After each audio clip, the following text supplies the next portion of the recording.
Hoje vamos reagir à carteira da Heitonilda, que produz conteúdo de investimentos no YouTube, tem um canal com mais de 1 milhão de inscritos e mais de 1,5 milhão de reais investidos. Será que a estratégia de investimentos dela é boa? Você descobre tudo nesse vídeo. Lembrando que isso aqui se trata de uma análise da carteira da Heitonilda. Já tem diversos outros vídeos aqui no canal de Nai, analisando carteira do Primo Rico, da Diarista Investidora, e se trata sempre da análise da carteira. Aquilo que nós concordamos, achamos que foi um acerto, aquilo que nós não concordamos, que nós faríamos diferente. Nunca é um ataque à pessoa, que eu já vi comentário falando não, que eles falaram mal de fulano, falaram mal de cicrano, quando na verdade nós estamos aqui para debater sobre os investimentos e inclusive para agregar para você do outro lado que tá assistindo ter uma outra visão, ter uma outra opinião. A Heitonilda começou seu canal do zero, mostrando os investimentos que está fazendo, mostrando que ela vive um estilo de vida mais minimalista para conseguir investir. Ela com isso acaba incentivando com que diversas outras pessoas invistam também, inclusive ela já foi lá no nosso podcast, Gêmeos Podcast, e gostamos do conteúdo dela. A Heitonilda fez um vídeo muito recente mostrando toda a carteira dela, e hoje ela tem mais de 1,5 milhão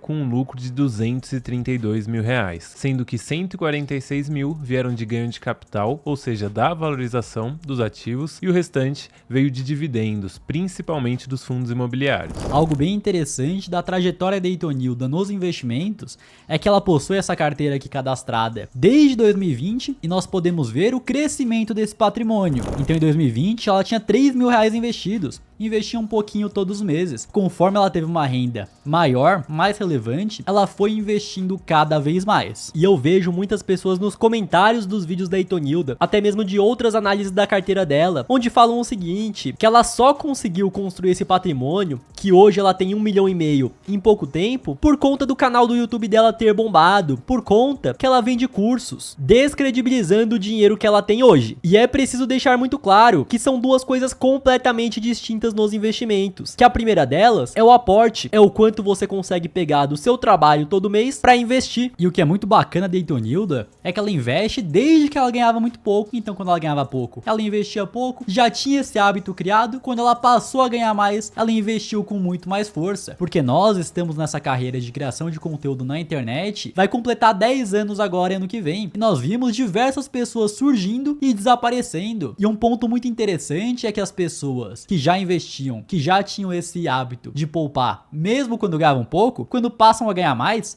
investem muito mais, que foi o caso da Heitonilda. Da mesma forma que outras pessoas, mesmo ganhando pouco, nunca investiram nada, passaram a ganhar muito mais, passaram a ganhar 50, 100, 200 mil por mês e continuaram gastando tudo. Conhecemos pessoas que já chegaram a ganhar mais de 5 milhões de reais com a internet e hoje não possuem mais nada porque não investiram nada. Então se você tem um aporte muito grande, mesmo que a sua estratégia seja ruim, por exemplo, você aporta 50, 100 mil reais por mês, é óbvio que rapidamente você vai chegar no primeiro milhão, mas com uma estratégia ruim no longo prazo, também acaba sendo óbvio que você vai ter um resultado muito pior do que se tivesse uma boa estratégia com uma boa alocação dos seus investimentos. Da mesma forma, o camarada que tem um aporte muito pequeno, porém uma estratégia correta, uma estratégia de acordo com o seu perfil, escolhendo bons ativos, a bons preços, o que acontece é que você só vai ver um resultado exponencial no longo prazo, até mesmo na carteira do canal que nós temos lá no Gêmeos Investem, onde nós aportamos 300 reais todos os meses, depois de mais de um ano que a carteira foi bater os seus primeiros 5 mil reais. Enquanto isso, o camarada que já ganha mais, tem uma capacidade de aportar muito grande, muitas vezes em um mês ele vai lá e investe os 5 mil. Nós não estamos falando que a estratégia da Heitonilda seja ruim, muito pelo contrário, nós vamos analisar ponto a ponto agora sobre isso. Então que fique muito claro, se você investe pouco por mês, vai demorar um pouco para você chegar num patrimônio relevante.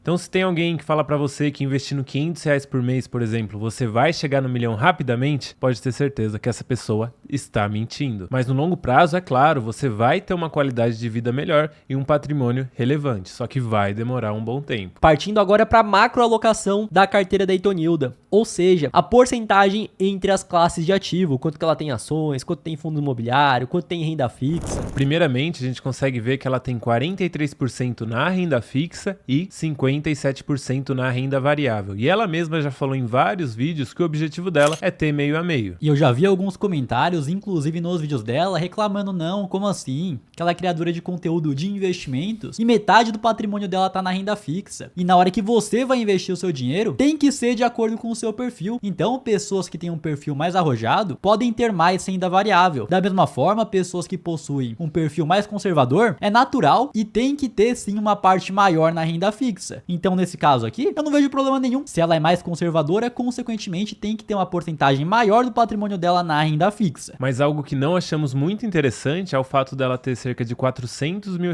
em fundos imobiliários, cerca de 25% da carteira. Enquanto isso, em ações, ela tem apenas 146 mil, que dá menos do que 10% do total. Ela pode até gostar de fundos imobiliários, que geram uma renda passiva todos os meses, mas a gente acredita que as ações têm um potencial maior de trazer um ganho no longo prazo. Afinal, as ações podem reinvestir em si mesmas e ter um crescimento maior, e os fundos imobiliários têm que distribuir 95% no mínimo do resultado deles. Ela já é mais conservadora, ela busca ter 50% em renda fixa. Então, na hora de investir em renda variável, eu vejo que seria muito mais convexo ter uma porcentagem maior em ações, mesmo que seja metade em fundo imobiliário, metade em ações. Pensando pelo viés da segurança da carteira, quando a gente imagina um cenário extremo como de hiperinflação, as ações são o melhor veículo de investimento, afinal as empresas conseguem de fato repassar a inflação. E a gente consegue pegar um exemplo recente, é só dar uma olhada lá na Bolsa da Argentina. Então os nossos amigos hermanos tiveram uma hiperinflação muito forte alguns anos atrás, e a Bolsa, claro que não automaticamente, mas ao longo do tempo começou a repassar essa inflação, e o índice Merval subiu cerca de 1.000, 2.000% nos últimos anos. E somando Bitcoin,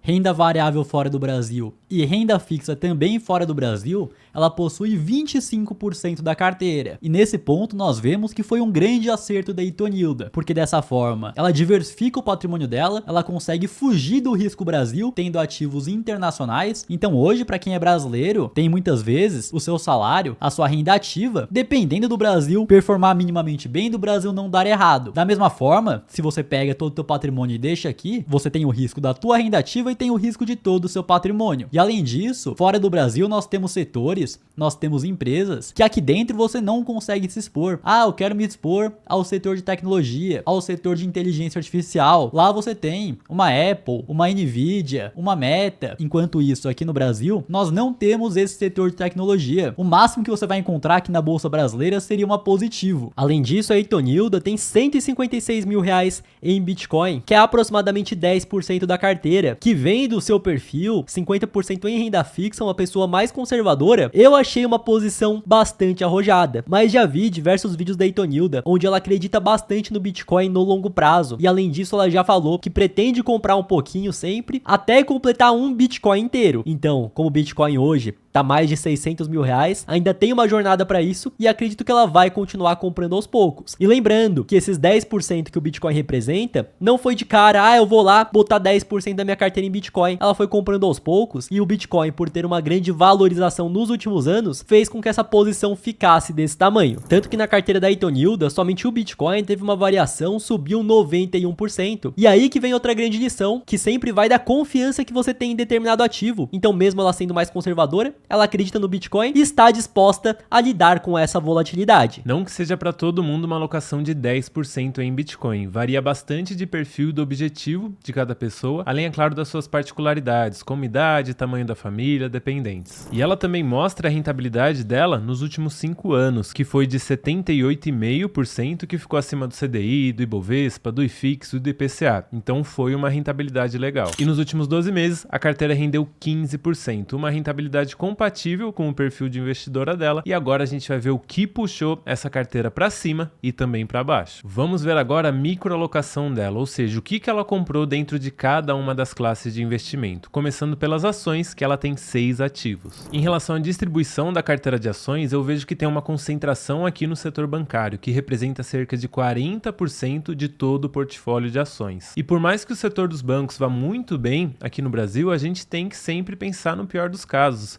Então imaginem comigo, os bancos estão lá, cada vez com um lucro muito maior, batendo recorde atrás de recorde. E a gente sabe, o leão tá com fome, o governo ele precisa de dinheiro, tá faltando dinheiro, e pode ser que alguém lá de Brasília em algum momento fale, poxa, mas os bancos aqui estão ganhando tanto dinheiro, vamos colocar um imposto a mais ali pra gente conseguir pegar uma fatia disso. E pode ser que, com essa medida, o setor bancário seja afetado, caia em bloco, e a carteira dela, que tá um pouco concentrada, pode sofrer mais do que deveria. Então eu vejo que seria legal diluir essa fatia do setor bancário. Mas vamos começar aqui com a primeira ação, a maior posição da carteira dela, que é a Honey 3, a Irani, que ela tem cerca de 34 mil reais, e essa empresa atua no setor de papel e celulose, com foco em papéis e embalagens. E como vocês já sabem, esse setor de papel e celulose, ele é de commodity, então no fim do dia, a Irani não controla totalmente o preço das suas mercadorias, ou seja, é uma empresa cíclica, e assim como as suas pares no Ibovespa hoje, ela está passando pela parte baixa do ciclo. Então ela está com margens pressionadas, dívida pesando, mas mesmo assim ela tem entregado um bom operacional, tem gerado valor ao acionista, e aqui eu enxergo que é uma posição de paciência. Enquanto o ciclo não virar, a empresa vai ficar nisso, mas quando o ciclo virar, é possível que haja sim um ganho de capital nessa posição, enquanto isso, claro, a empresa está pagando dividendos. Eu gosto da Irani, mas prefiro outras do setor aqui no Brasil. Agora você vai sair de cima da ponte, Rodrigão. Qual que você prefere aí do setor?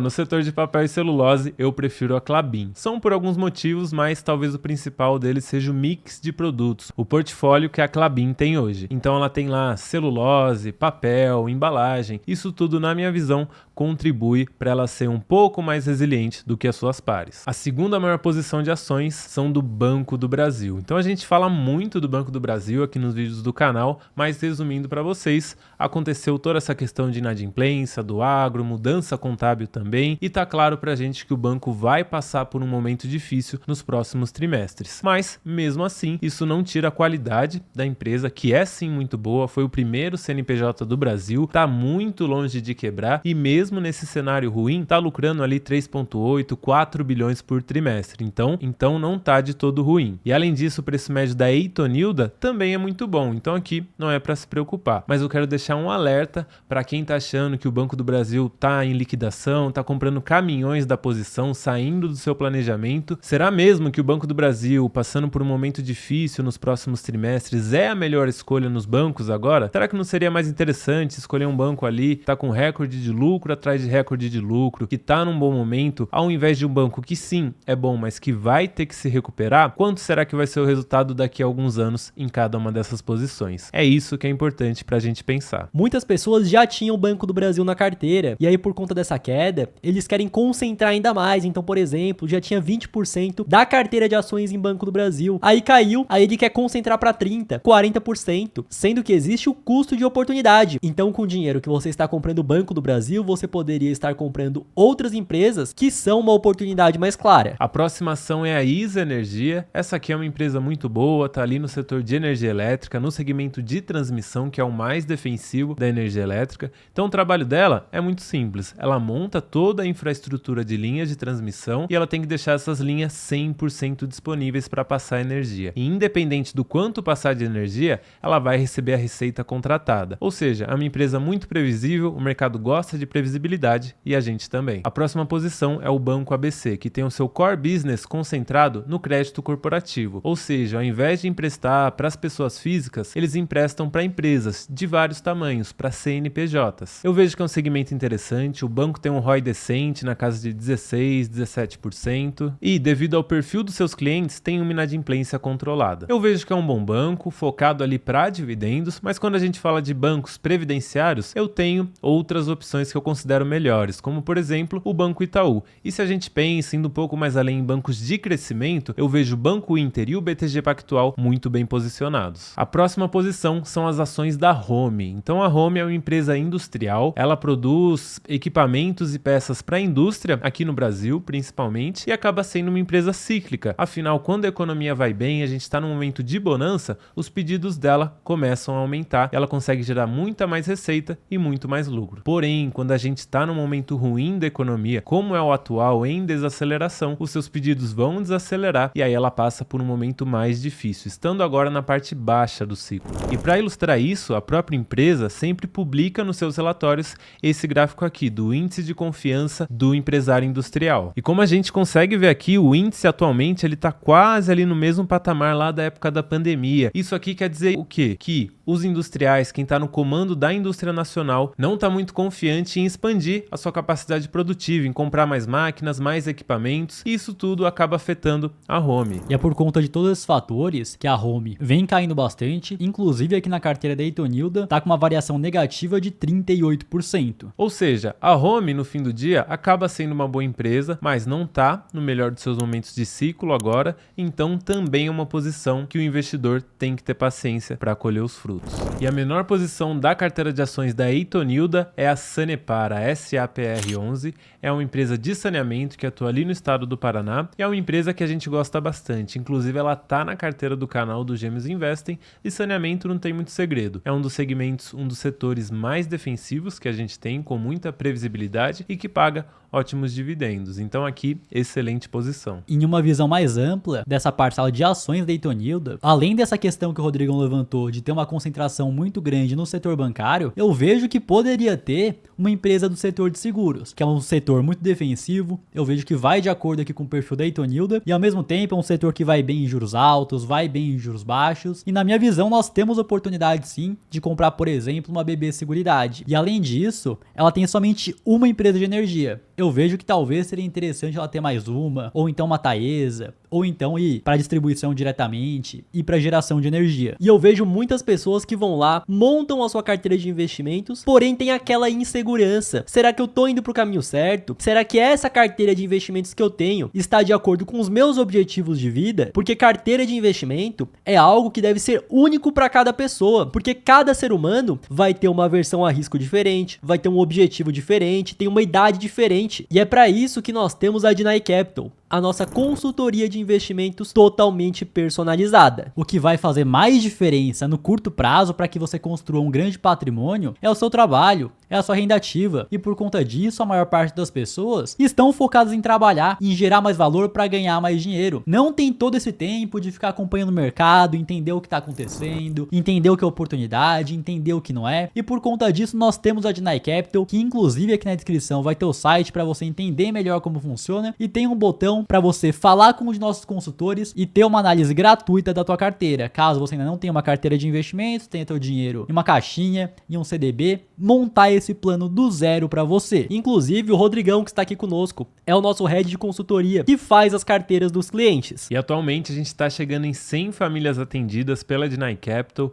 e os feedbacks são os melhores possíveis. Então a gente monta carteiras personalizadas pensando nos objetivos, na família, em tudo da vida dos investidores que estão conosco, e o convite está aí para vocês embarcarem nessa também. Vamos agora para a parte de tesouro direto da Itonilda, renda fixa, que é uma parcela relevante da carteira dela, e nós podemos ver que ela possui 135 mil no Tesouro Selic e 214 mil no Tesouro IPCA+, com vencimento mais curto, 2029. A parte do Tesouro Selic pode ser uma reserva de oportunidade, então se houver uma grande queda na renda variável, ela pode ir lá pegar uma fatia disso e alocar onde estiver valendo a pena. E claro, além disso, o que está no Tesouro Selic sempre vai estar crescendo, sempre vai estar rentabilizando. Em alguns momentos mais rápido, com a Selic alta, como é agora, em outros momentos mais devagar. E na questão do IPCA+, como ela comprou o título mais curto disponível, provavelmente o objetivo dela é levar até o vencimento. Mas aqui a gente enxerga que ela teria melhores oportunidades, talvez comprando títulos mais longos, não os maiores, mas sim o IPCA mais 2040, no máximo 2050. Assim, ela teria a chance de travar altas taxas para muito tempo e também, quem sabe, ganhar na marcação a mercado daqui a alguns anos. Talvez seria até mais interessante, né, Rodrigão, ela ter uma parcela maior no Tesouro Selic e ao mesmo tempo ter uma parcela um pouco menor no IPCA+,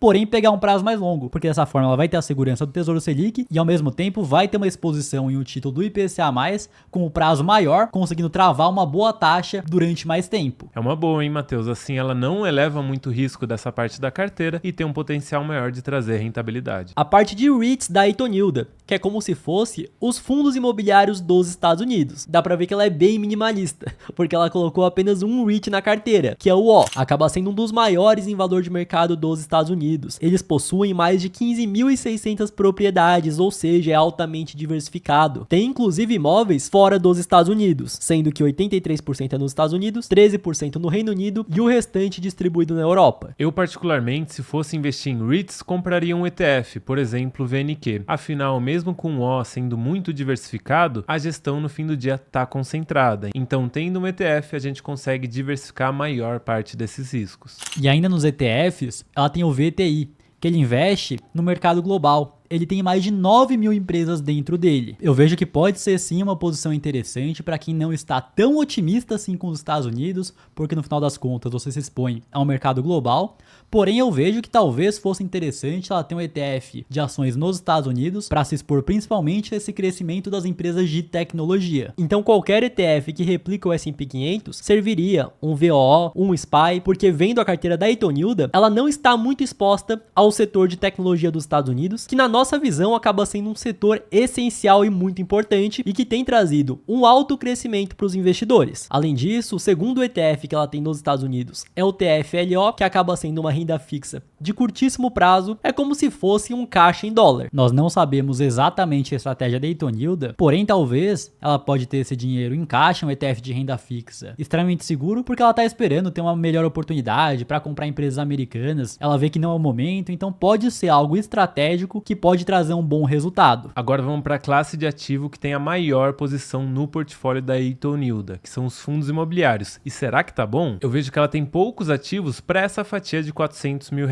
Ou seja, o risco específico aqui acaba sendo muito grande. Com ela adicionando mais ativos, ela consegue diluir parte desse risco. Aqui a maior concentração é no segmento híbrido, que representa 41% da carteira. No fim do dia, não é exatamente uma concentração. Afinal, quando a gente fala de fundos imobiliários híbridos, eles estão expostos a pelo menos 2 segmentos. Então ali dentro já há uma diversificação. Acho que a fatia de papel, que hoje representa 22% da carteira, poderia ser um pouco maior, chegar ali nos 30%, 32%. Com isso, ela conseguiria dar um up no dividend yield que ela recebe todos os meses. E além disso, ela tem shopping na carteira, sendo 5% da fatia de fundos imobiliários, mas eu acho que poderia ser um pouco maior para esse segmento. Ainda mais com um segmento de fundo imobiliário muito forte aqui no Brasil. Então, querendo ou não, as famílias utilizam do shopping não somente para fazer compras. É um momento de lazer onde eles vão almoçar. Hoje, em diversos shoppings aqui do Brasil, tem aumentado muito a fatia de serviços. Então tem academia no shopping, tem cabeleireiro. Daqui a pouco vai ser possível que tenha até médico em alguns shoppings, onde a pessoa vai nascer no shopping e pode até partir dessa para melhor se tiver um cemitério no próprio shopping também. Então é algo muito forte aqui no Brasil. Até porque a segurança pública, principalmente nas capitais, é muito precária. Então muitas vezes as famílias têm medo de ficar andando na rua, de ir em um centro comercial e se sentem mais seguras dentro do shopping e por conta disso acaba sendo um segmento muito interessante. Falando dos ativos, vamos começar com a maior posição em fundos imobiliários, que é o ALZR11, que é um fundo híbrido que eu gosto bastante particularmente. Ele tem contratos atípicos que trazem mais segurança para o fundo, atua em vários segmentos, até o de data centers, e tem um portfólio muito diversificado. Contudo, praticamente 1/4 da fatia de fundos imobiliários está no ALZR, e aqui eu vejo que é uma grande concentração. Afinal, embora seja um ótimo fundo imobiliário, ele também tem seus pontos de atenção, e o maior hoje, na minha visão, é a sua alavancagem, que já representa mais de 40% do seu patrimônio líquido. Então aqui eu vejo que seria legal diluir essa fatia do ALZR. E como a Itonilda tem aportes grandes todos os meses, não precisaria nem vender. Então na hora que ela vai aportar, vai fazer o investimento dela do mês, vai aportando nos outros, que consequentemente vai diminuir a fatia que ela possui nesse daqui. O segundo maior fundo dela é o HGLG. Esse aqui é um fundo excepcional, vocês sabem que a gente gosta, ele atua ali no ramo da logística, e o principal trunfo para mim, além da gestão, é a localização dos imóveis. Então eles têm uma boa fatia dos imóveis no last mile. E o last mile, para quem não sabe, são imóveis que estão ali num raio de 25 até 30 quilômetros dos grandes centros urbanos que é onde de fato ocorre o consumo. Então imóveis ali, perto do consumidor final, fazem com que a entrega chegue mais rápido. As empresas querem isso, afinal, se você compra alguma coisa pela internet e for demorar, sei lá, 5, 6 dias úteis, é uma eternidade. Você paga mais caro para receber mais rápido. Isso faz com que essa localização seja muito interessante para fundos imobiliários de logística. Mas aqui eu vejo que caberia pelo menos mais um fundo imobiliário de logística na carteira dela. O próximo fundo é o KNSC11, é um fundo de papel que é gerido pela Kinea, uma das melhores gestoras que a gente tem no país hoje, e o portfólio dele está indexado praticamente metade ao IPCA, metade ao CDI, ou seja, é um fundo imobiliário que vai bem em diversos ciclos econômicos. O próximo fundo da Eaton Yield é o HGRU11, um ótimo fundo também, na minha visão, um fundo híbrido, e o destaque, na minha visão, para o HGRU é o trabalho que a gestora vem fazendo. Então, a gente paga taxas para a gestão para justamente ela fazer um bom trabalho, um trabalho ativo. E, no caso do HGRU, as últimas negociações de imóveis foram muito boas para os cotistas. Afinal, a gestão conseguiu vender vários imóveis acima do valor que eles estavam avaliados, ou seja, geração de valor na veia do cotista. Afinal, tudo que venha mais vai ser distribuído em algum momento. E o ponto de atenção do HGRU é a sua concentração nos principais locatários. Ali eu vejo que ele poderia diluir um pouco esses locatários e diminuir o risco do fundo. O próximo fundo dela é o BCA11, um FOF que eu vi nos últimos vídeos dela que ela ia vender. Afinal, o objetivo dela com esse ativo era ter um ganho de capital. Afinal, um FOF, a tendência é que ele cresça quando o mercado de fundos imobiliários também se valorize. E aí, segundo ela, ela chegou nesse objetivo e vai fazer a venda. Na minha visão, se a gente quer de fato ter um ganho de capital, seria mais interessante ter nas ações. Afinal, elas têm um potencial maior de trazer um ganho maior e também tem a questão do imposto de renda. Então, o ganho de capital nos fundos imobiliários é tributado. Nas ações, se forem movimentações de até 20 mil reais, não. O próximo fundo é o MXRF11, esse que é o fundo com mais cotistas na B3 e que muito provavelmente já foi o fundo de troco da maioria de vocês. Aqui não tem muito o que falar, considero que é um ótimo fundo imobiliário no segmento de papel. O próximo é o PMLL11, que é um fundo do segmento de shopping e ela também falou que ia vender esse fundo, mas aqui eu acho que seria interessante trocar por nomes mais interessantes na minha visão, como por exemplo XPML ou HGBS11, que do ponto de vista de portfólio são superiores. E claro, aumentar um pouco essa fatia de shopping na carteira como um todo. E o que nós vemos? Que a carteira da Eaton Yield está muito coerente com o perfil de investidor que ela mesma tem. Porém, como qualquer outro vídeo de análise de carteira do canal, nós vemos que tem alguns pontos que nós investiríamos diferente. Lembrando que aqui no link da descrição tem o site da Janai Capital para você ter a análise da sua carteira. Então é isso aí, comenta o que você achou da carteira da Eaton Yield e até o próximo vídeo.